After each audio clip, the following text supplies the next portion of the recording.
Probablemente la profesión de ingeniero puede definir la época del Renacimiento, una profesión nueva en la que el progreso fue el argumento de todas sus actuaciones, ya se tratara de canalizaciones de agua, de descripciones de territorio o de arquitectura militar, por ejemplo. Pues para hablar de este tema y luego ampliarlo, porque en los siguientes minutos queremos centrarnos en el dibujante ingeniero, precisamente en esta época, en el Renacimiento, nos acompaña la catedrática de Historia del Arte, Alicia Cámara. Bienvenida. Gracias, Isabel. Podemos empezar por definir qué era esta profesión de ingeniero, esta profesión nueva, hemos dicho, para comenzar en el Renacimiento. La palabra ingeniero se empieza a utilizar como tal en el Renacimiento y define a los hombres que son capaces de ingeniar, de crear ingenios para la ciencia, ingenios para el progreso, ingenios para las fortificaciones, para la defensa, para esas canalizaciones que has comentado, las máquinas. Entre ellos luego se especializan quizá un poco entre unos y otros, no todos saben hacer igual de bien lo mismo, pero los gobernantes, el poder, necesita actuar sobre el territorio, controlar, conocer ese territorio y en función de eso contratan a los mejores, que son estos a los que se les comienza a denominar ingenieros en el Renacimiento.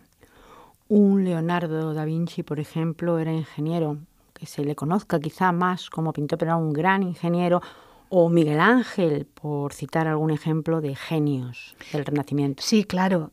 De Leonardo todo el mundo conoce lo que son los proyectos de máquinas que hizo, claro, pero también trabajó en fortificaciones en Piombino, por ejemplo, y Miguel Ángel proyectó fortificaciones para la defensa de Florencia. Son personajes, aunque Miguel Ángel es más escultor, pintor y arquitecto, claro, pero Leonardo es que ya es un lugar común decirlo, cuando se ofrece para trabajar en la corte de Milán, él lo que ofrece son todos esos ingenios y esa capacidad que tiene para transformar la realidad, para cambiar esa realidad. Es una especie de Dios en la tierra, es decir, son los que pueden transformar, pues eso, las corrientes de las aguas, las defensas de las fronteras, las fiestas, todo. Pero el papel del ingeniero, y luego hablaremos del dibujante ingeniero, por ejemplo, en la monarquía española en ese momento, con inmensos territorios en varios continentes, es un papel importantísimo. Es importantísimo y por eso para la monarquía española trabajaron algunos de los mejores ingenieros de la época.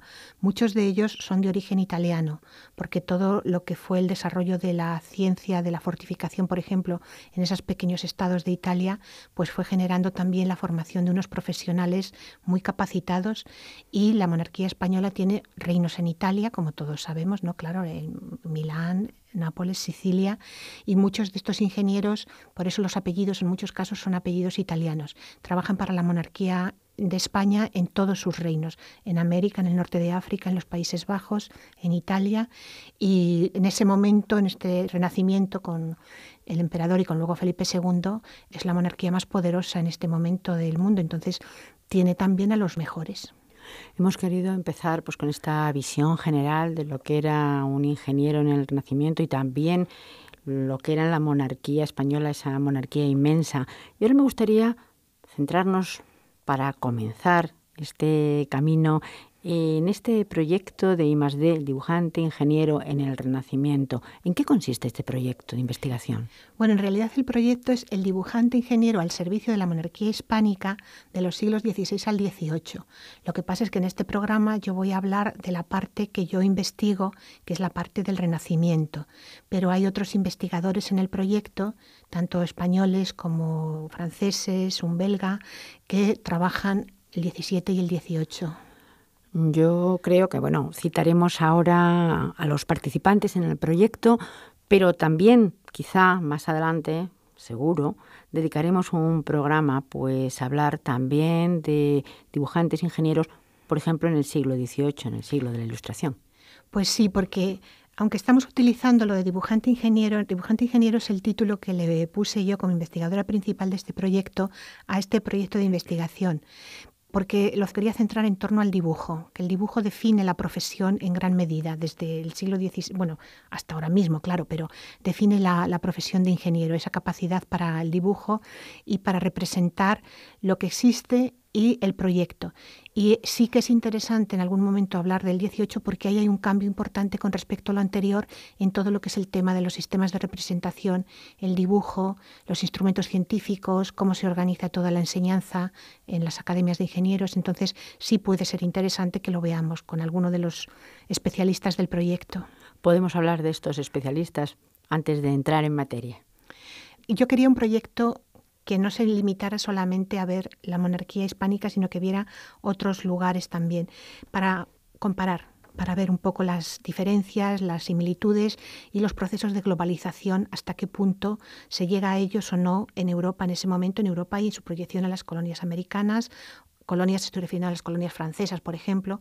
Entonces tenemos a una investigadora francesa, Émilie Dortiers, que ha trabajado el tema, por ejemplo, de los ingenieros franceses muchísimo, Isabel Barmoes, que es conservadora del Museo de Plan Reliefs de París, o Philippe Bragard, que es un profesor belga, que también está especializado en todo lo que son los ingenieros de los Países Bajos. Luego tenemos en el proyecto a dos investigadores muy punteros, que son Juan Miguel Muñoz Corbalán y Antonio Bravo Nieto, que trabajan uno sobre todo el 18, otro el norte de África sobre todo.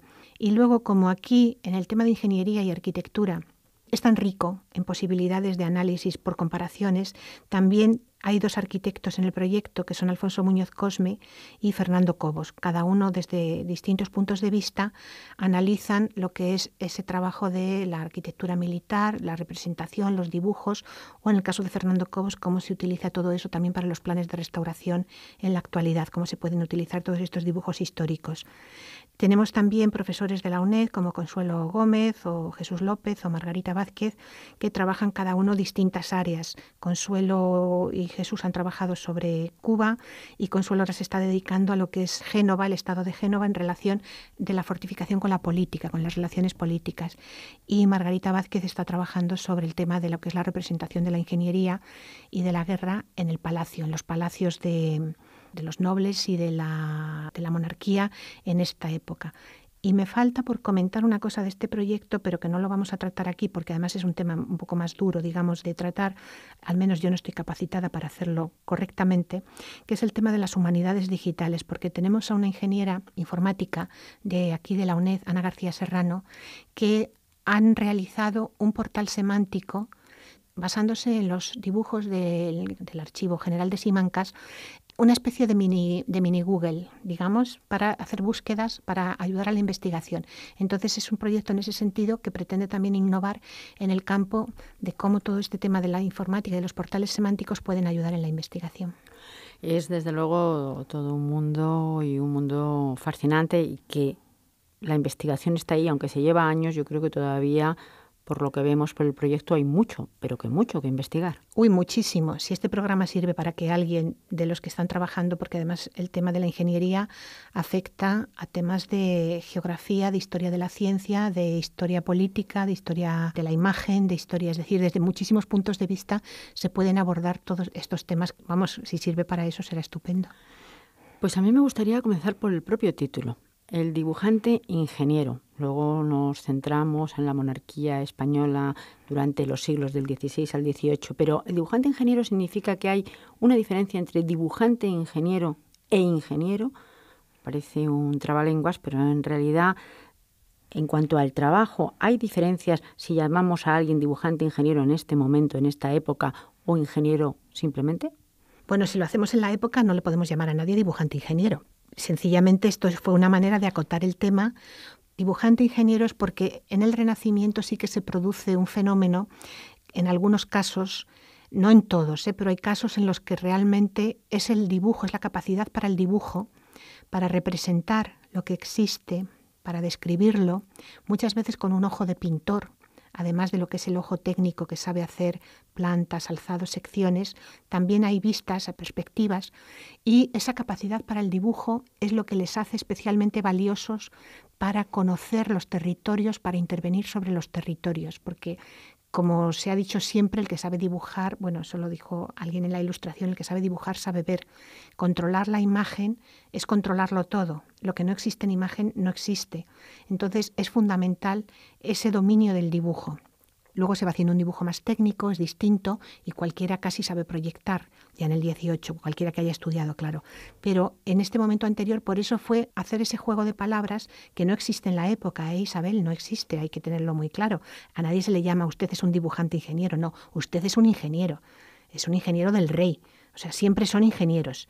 Lo que pasa es que ese ingeniero es el que traza, el que dibuja, no el que está construyendo luego la obra. El ingeniero es ese trabajo ya intelectual, ese trabajo que marca también un cambio muy grande, que también se da en el mundo de la arquitectura, entre el que simplemente proyecta al que luego es el que ejecuta la obra, que son los maestros mayores, maestros de obras.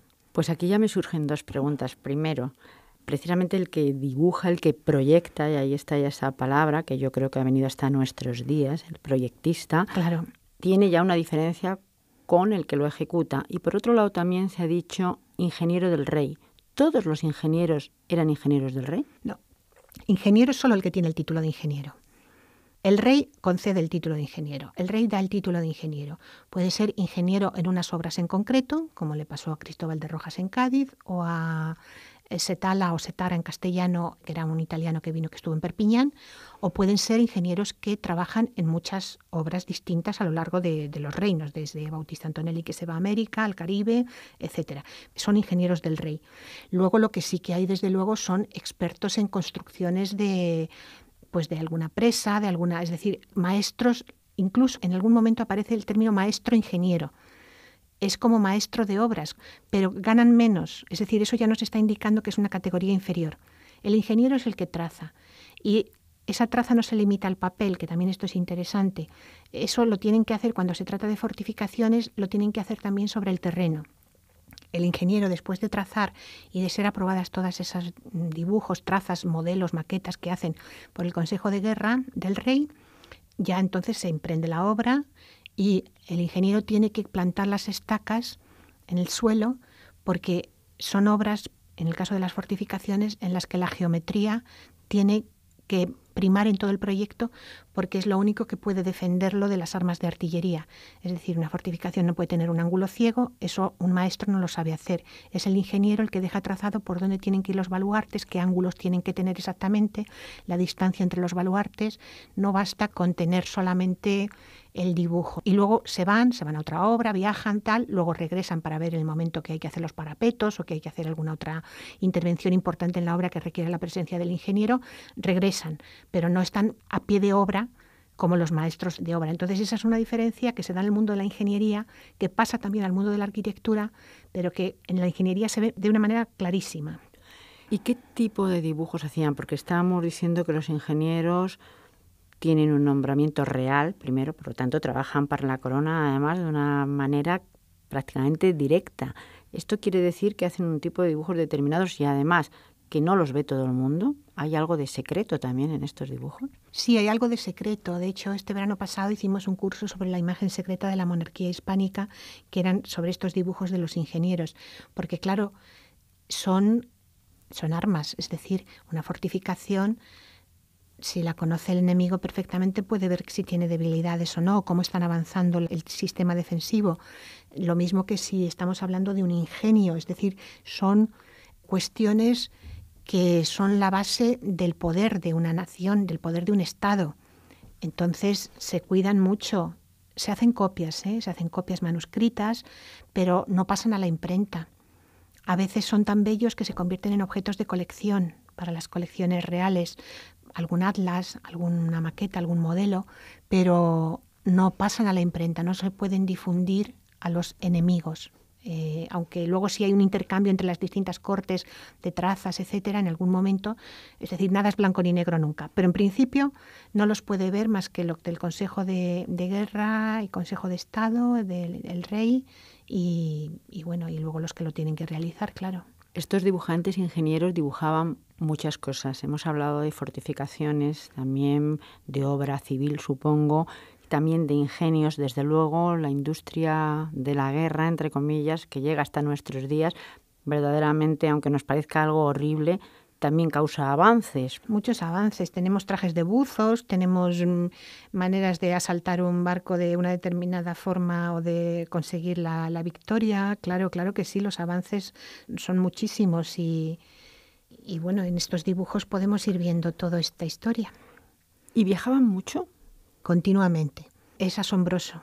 En algunos casos es asombroso cómo podían viajar con las circunstancias de entonces, claro, por muy bien que viajaran, es decir, aunque fueran con varios caballos, sus compases de plata, sus criados, es decir, aunque viajaran de esa manera, realmente viajaban muchísimo. Casos como lo de la familia de los Fratines, Giovanni Palearo y Giorgio Palearo Fratin. Giacomo Palearo es el que hace la Ciudadela de Pamplona, por ejemplo, lo digo para ubicar un poco a los que nos estén escuchando, digo por la más conocida, pero es que habían trabajado en Milán, habían trabajado en Cerdeña, trabajan por toda España. Luego casos como el de Bautista Antonelli, que es que se va al Caribe con el maestro de campo Juan de Tejeda y es que lo hacen todo, es que es impresionante ver la capacidad de trazar, de diseñar las defensas de toda una zona tan grande y que ahora mismo todavía el nombre de Bautista Antonelli pues resuena, digamos, por todo el Caribe. Y trazan, pero utilizan, por ejemplo, para medir instrumentos científicos de precisión. ¿De qué se disponía? Ah, sí, ese es un tema interesante y que haría falta más estudio en el caso de la monarquía hispánica, porque está mucho más estudiado en el caso de otras monarquías o en el caso de Italia. Claro que utilizan instrumentos, sin duda ninguna.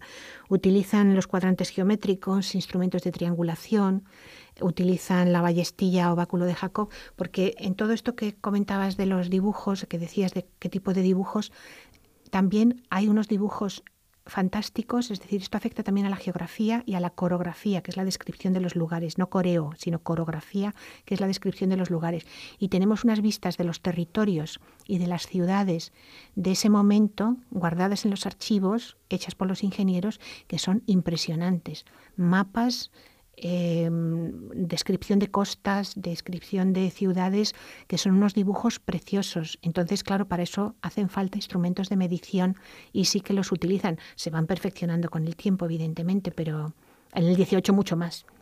Claro, surge ya para finalizar la pregunta de por qué la historia del arte se preocupa y se ocupa tantísimo de este tema, que por otro lado ronda también con la ciencia, con la ingeniería, con la técnica. Está ahí como en esa frontera. Claro, pues fíjate, voy a aprovechar este programa para decir cómo entré yo en este tema de la ingeniería. Fue cuando hacía la tesis doctoral, que se publicó con el nombre de Arquitectura y Sociedad en el Siglo de Oro. Yo trabajaba la arquitectura en el reinado de Felipe III y de repente me encontré en un historiador de la época que dice que el duque de Lerma, el valido de Felipe III, se ha llevado consigo a Spanocchi, al ingeniero Spanocchi, para que le haga su palacio en Valladolid. Y de repente dices, bueno, ¿y quién es este Spanocchi? Y empecé a tirar del hilo y, como digo yo, salieron todos en racimo. Nadie se había ocupado. Pero es que son ingenieros que trabajan también para las cortes. Es decir, se traen a un ingeniero italiano para el castillo de Villafranca del Bierzo para que lo convierta con jardines renacentistas, etcétera.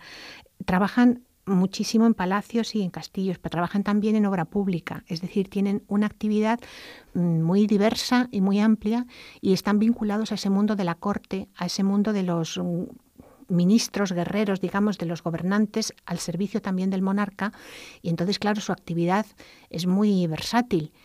Así que es una cuestión de que hay que seguirle la pista a veces a las cosas y que, bueno, acabamos así. Es curioso porque este proyecto de I+D, este proyecto que aquí hemos presentado, que puede parecer que fuera un proyecto árido, es todo lo contrario, porque estamos rodeados y podemos verlo, y siempre todo lo que se visualiza es mucho más cercano. Podemos verlo y acercarnos pues a todas estas obras que están ahí.